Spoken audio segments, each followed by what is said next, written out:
योगी जी, 3 मंत्रियों ने आपको छोड़ा और 10 एमएलए भी आपको छोड़कर गए, इसको आप कैसे देखते हैं? क्या पिछड़ा वर्ग थोड़ा सा बीजेपी से? देखिए, वहां से भी बहुत सारे लोग बीजेपी में आए हैं। जी, मुलायम सिंह जी के समधी फिरोजाबाद में सिरसागंज से बीजेपी में आए हैं, बीजेपी के प्रत्याशी भी हैं।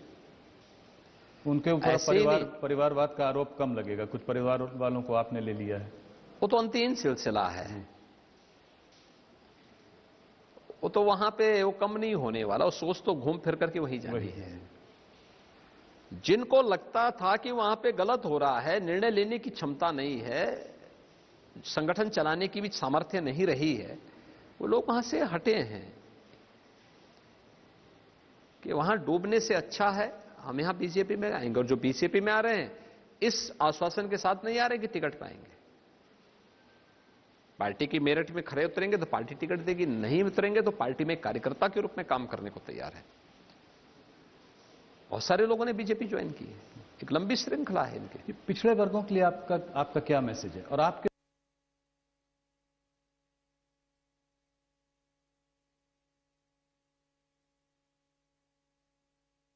कौन ऐसा चेहरा नहीं है जो भारतीय जनता पार्टी में न हो? कौन सा ऐसा चेहरा है? क्या भूपेंद्र यादव केंद्रीय मंत्री नहीं है? जी, क्या श्री केशव मौर्य जी उत्तर प्रदेश में डिप्टी सीएम नहीं है? क्या डॉक्टर दिनेश शर्मा जी भारतीय जनता पार्टी में डिप्टी सीएम के रूप में उत्तर प्रदेश की जनता की सेवा नहीं कर रहे हैं? प्रदेश के अंदर क्या से अनिल राजभर क्या कैबिनेट मंत्री के रूप में उत्तर प्रदेश में काम नहीं कर रहे हैं?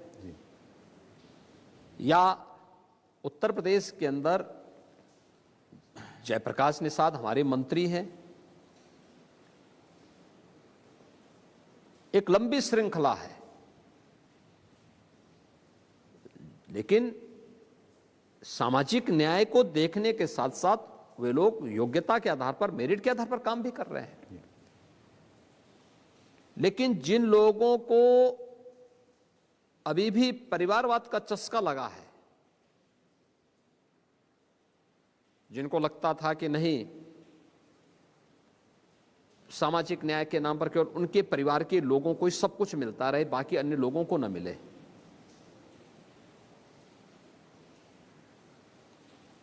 तो उन लोगों को तो बुरा लगेगा ही। जी, हमारे यहाँ कौन नहीं है? हमारे पास हमारा प्रदेश अध्यक्ष पिछड़ी जाति के हैं, रमाशंकर पटेल हमारी सरकार में मंत्री हैं, क्या पिछड़ी जाति के नहीं है क्या? एक लंबी श्रृंखला है। जी। तो इन चीजों को हम उसके आधार पर नहीं, वो काम कर रहे हैं उनके कार्य के आधार पर, उस समाज के सामाजिक न्याय की अवधारणा को भी पूरा करते हैं, लेकिन लोक कल्याण के भाव के साथ पूरे प्रदेश की सेवा भी कर रहे हैं। अमित शाह जी जब से इलेक्शन चुनावी मैदान में कूदे हैं, तब से जयंत चौधरी जी के और उन्होंने बहुत सारे मैसेजेस उनको भेजे। उन्होंने कहा आदमी सही है, गलत पार्टी में है।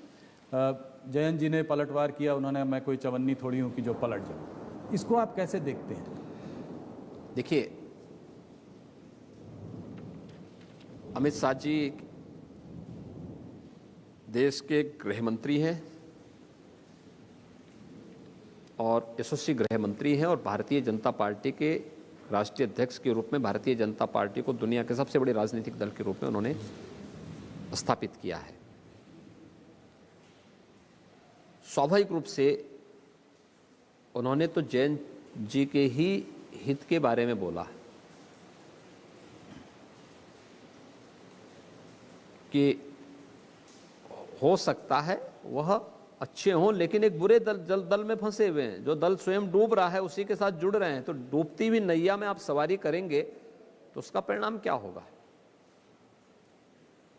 उसको गलत तरीके से जयंत जी ने लिया है तो ये गलती जयंत जी की है। जयंत चौधरी के बारे में हर व्यक्ति जानता है कि बेचारे कभी दिल्ली से बाहर निकलते नहीं। मुजफ्फरनगर में जब दंगे हो रहे थे, जाट यूथ मारे जा रहे थे, निर्दोष युवकों को फंसाया जा रहा था, किसान वहां मारे जा रहे थे, उस समय जयंत जी की सहानुभूति उन मरने वाले यूथ के साथ में नहीं थी। किसी भी परिवार के साथ सिंपैथी दर्ज करने के लिए नहीं आए थे। पूछिए ना, गौरव और सचिन के परिवार से पूछिए, क्या गए थे क्या उन लोगों के साथ मिलने के लिए? चौधरी चरण सिंह जी का सम्मान था। धर्मेंद्र प्रधान जी ने कहा चौधरी चरण सिंह जी भी दल बदलू थे। देखिए, चौधरी चरण सिंह जी एक बड़े किसान नेता थे जी। और बड़े किसान नेता के साथ साथ उनका एक सम्मान था। हम भी चौधरी साहब का सम्मान करते हैं। जो काम पश्चिमी उत्तर प्रदेश में कोई नहीं कर पाया, खासतौर पर चौधरी साहब की कर्मभूमि छपरौली में चीनी मिल 40 वर्षों से मांग हो रही थी। 1980 में मांग उठी थी कि इस चीनी मिल का यहां पर पुनरुद्धार होना चाहिए। हमने वहां नई चीनी मिल लगा दी चौधरी साहब की स्मृति में। लेकिन चौधरी साहब के उन कार्यों को आगे बढ़ाते तो उनको सम्मान भी मिलता है। एक सफल अधिवक्ता के साथ साथ एक सफल किसान नेता थे और फिर एक सफल राजनेता थे चौधरी साहब। लेकिन बाकी और लोग क्या हैं, हर व्यक्ति जानता है। इसलिए चौधरी साहब से नहीं तुलना की जा सकती उन लोगों की। धर्मेंद्र प्रधान जी ने कहा था कि वो भी उनको याद दिला रहे थे हिस्टोरिकल की हिस्ट्री इनको उनका ज्ञात नहीं है कि वो भी दल बदलते रहते थे, दल बदलू थे। चौधरी साहब का सम्मान, मैंने कहा चौधरी साहब का सम्मान था जी। जिस भी तरीके से रहे होंगे उनका अपना सम्मान था। जी। आपको लगता है किसान बिल की वजह से आपको पश्चिमी उत्तर प्रदेश में कोई कठिनाई है?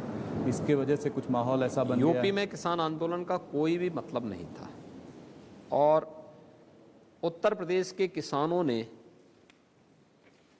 जब किसान बिल पास हुए थे इसका समर्थन उस समय किया था। स्वयं मुख्यमंत्री आवास पे आकर के किए थे। बाद में किन कारणों से धरने पर बैठे वो अलग विषय हो सकता है। लेकिन आप किसी भी उत्तर प्रदेश के किसान से पूछेंगे, वह उत्तर प्रदेश सरकार और भारत सरकार के द्वारा जो भी सहायता दी गई, कृषि ऋण से लेकर के प्रधानमंत्री किसान सम्मान निधि तक, उन सभी योजनाओं के साथ जुड़े हुए हैं और हर एक योजना का कई गुना लाभ पिछली सरकारों की तुलना में उनको प्राप्त हुआ है।